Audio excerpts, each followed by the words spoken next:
Question number 127. Factorize 4a square x square minus 25b square y square. हमें इससे factorise करने हैं.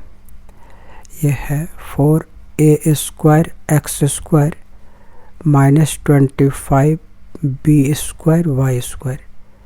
तो सिंपली हम इसमें फर्स्ट सबसे पहला वर्क बोथ टर्म को स्क्वायर के फॉर्म में चेंज कर लेंगे. 4 ये 2 का स्क्वायर होता है और ये a स्क्वायर एक्स स्क्वायर है, तो इन सब को एक साथ कंबाइन करके हम लिख लेंगे 2ax होल स्क्वायर. और सेकेंड वाले टर्म में भी ये 25 5 का स्क्वायर होता है, तो ये होगा 5by होल स्क्वायर. और फिर हम इसमें अलजेब्रिक आइडेंटिटी यूज करेंगे, तो उसके अकॉर्डिंग ये होगा 2ax plus 5by into 2ax minus 5by.